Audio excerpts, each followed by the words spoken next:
Hi friends, అందరికీ నమస్కారం. Friends, ప్రస్తుతం రెండు తెలుగు రాష్ట్రాలు కూడా ఎండలతో అయితే గనక అల్లాడిపోతున్నాయి. కొన్ని ప్రాంతాల్లో మాత్రమే అక్కడక్కడ వర్షాలు పడుతున్నప్పటికీ ఎండలతో తీవ్రమైన ఉక్కపోతతో ఎంతో మంది ప్రజలు ఇబ్బందులు పడుతున్నారు. ఇటువంటి పరిస్థితుల్లో నైరుతి ఋతుపవనాలు ఆల్మోస్ట్ వచ్చినట్టేనా? వాతావరణ శాఖ ఏం చెప్తోంది? ఎక్కడి వరకు వచ్చాయి అని ఇప్పుడు ఏమైనా వర్షాలు ఉన్నాయా ఒకసారి తెలుసుకుందాము. వీడియో పూర్తిగా చూడండి, అలాగే తప్పకుండా లైక్ చేయండి, ఛానల్ని సబ్స్క్రైబ్ చేసుకుని ఫాలో అవుతుండండి. ఇంక వివరాల్లోకి వెళ్ళిపోదాం.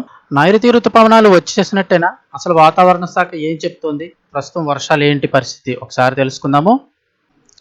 ఎండల తీవ్రతతో ఇబ్బందులు పడుతున్న ఏపీ ప్రజలకు ఇటు తెలంగాణ కూడా ఇద్దరికి కలిపే వాతావరణ శాఖ ఊరటనిచ్చే సమాచారం వెల్లడించింది. రాష్ట్రంలో వాతావరణ పరిస్థితుల్లో మార్పులు చోటు చేసుకుంటున్నాయని, నైరుతి ఋతుపవనాలు కూడా క్రమంగా ముందుకు సాగుతున్నాయని తెలిపింది. ప్రస్తుతం ఉత్తర దక్షిణ ద్రోణి ఉపరితల ఆవర్తనాల ప్రభావంతో రాష్ట్రంలో రాబోయే 3 రోజుల పాటు వర్షాలకు అనుకూల పరిస్థితులు ఏర్పడ్డాయని పేర్కొంది.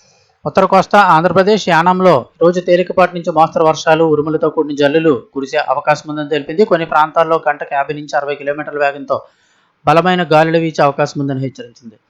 రేపు, ఎల్లుండి ఉత్తర కోస్తా, దక్షిణ కోస్తా ప్రాంతాల్లో కూడా వర్షాలు కురిసే అవకాశం ఉంది.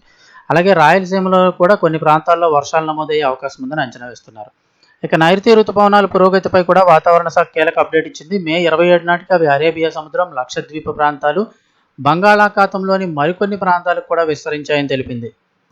రాబోయే 2 నుంచి 3 రోజుల లోపల మరికొన్ని ప్రాంతాలకు ఋతుపవనాలు విస్తరించేందుకు పరిస్థితులు అయితే అనుకూలంగా ఉన్నాయంటూ వెల్లడించింది. దీంతో రాష్ట్రంలో వర్షాలు మరింత పెరిగే అవకాశం కనిపిస్తోంది.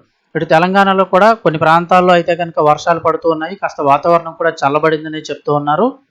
ప్రస్తుతం అయితే కనుక ఈ రానున్న 3 రోజుల పాటు అక్కడక్కడ పడే వర్షాలకి అయితే ఋతుపవనాలకి సంబంధం లేదు. కేవలం ఉత్తర దక్షిణ ద్రోణి ఉపరితల ఆవర్తనాల ప్రభావంతో మాత్రమే 3 రోజుల పాటు వర్షాలకు అనుకూల పరిస్థితులు ఏర్పడ్డాయి. ఒకవేళ 3 రోజుల తర్వాత మళ్ళీ ఎండలు పెరిగినా కూడా ఆశ్చర్యపోకర్లేదు. ఎందుకంటే పూర్తి స్థాయిలో ఋతుపవనాలు వచ్చే వరకు వర్షాలు అయితే పడవు. కేవలం ఉపరితల ద్రోణి ఆ యొక్క ఆవర్తనాల ప్రభావంతో మాత్రమే అక్కడక్కడ వర్షాలు అయితే పడుతూ ఉన్నాయి.